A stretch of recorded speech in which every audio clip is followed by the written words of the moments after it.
Chandigarh Dibrugarh express দুৰ্ঘটনাত আহত হৈছে অসমৰ মৰাণৰ এজন যুৱক। আহত হৈছে খোৱাং চাহ বাগিচাৰ মুকুল ঘাটুৱাৰ। ৰেলত ছুপাৰভাইজাৰ হিচাপে কৰ্মৰত আছিল মুকুল আৰু ফোনযোগে পৰিয়ালক অৱগত কৰিছে মুকুল ঘাটুৱাৰে।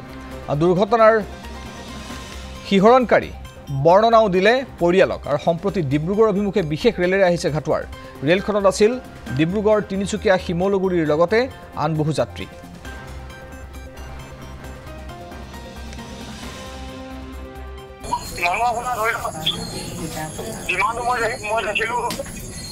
বিশটামান হৈছে আৰু বিফৰ যোনটো কোৰ্চটো আছে তাৰ মানে কোৰ্চটো আপোনাৰ 10 মিটাৰমান পায় অকণমান পানীতে আছে আৰু তাৰ পৰা বটি চটি একো ওলোৱা হোৱা নাছিলে। আমি যেতিয়া তাৰ পৰা আহিলোঁ মানে একেবাৰে কোৰ্চটো হিট কৰি মেলি চাপ খাই গৈছে ন, মানুহবোৰ ওলাব পৰা নাই।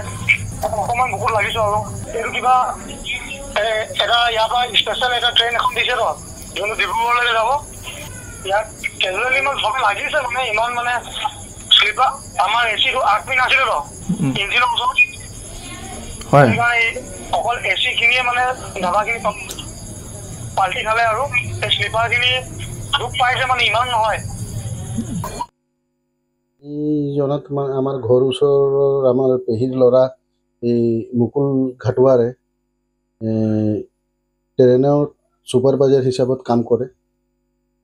আমি শুনি গম পালোঁ যে তাৰ আহি থকা অৱস্থাত দুৰ্ঘটনা এটা হ'ল।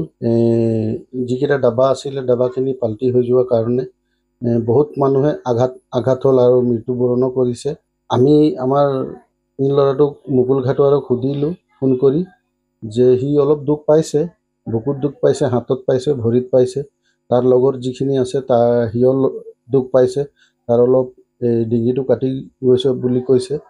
তো আমি জনাত আমাৰ এই মুকুল ঘাটুৱাৰ সিহঁতক আহিবৰ কাৰণে ট্ৰেইন এখন ঠিক কৰি দিছে আৰু বাকীখিনি যি আছে এই মেডিকেল চিকিৎসালয়ত তাক সিহঁতক চোৱা চিতা কৰি আছে।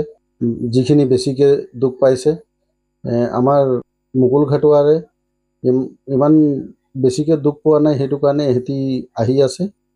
ক'লে যে কালি পৰহিলৈ আমি আহি পাই যাম, চিন্তা কৰিব নালাগে। ঘটনাটোতো মই গম পোৱা নাছিলোঁ, এতিয়াহে গম পাইছোঁ। কি নাম ল'ৰাটো? মুকুল ঘাটুৱাৰ। কি কাম কৰে? ছুপাৰভাইজাৰ কৰে। আপোনাৰ কোন? মোৰ ল'ৰা হৈ নাই পোৱা বুলি কৈছে, অলপ পাইছে দুখ। কথা পাতিলে মোৰ লগত। তেনেকাতো একো কোৱা নাই, কৈছে যে মানে মই ঠিকেই আছোঁ, চিন্তা নকৰিবি এনেকৈ ক'লে। ঘটনাটোতো মই গম পোৱা নাছিলোঁ, এতিয়াহে গম পাইছোঁ। তাৰপিছত আৰু কাম কৰা তাত 3 বছৰমান হৈছে। কি নাম ল'ৰাটো? মুকুল ঘাটুৱাৰ।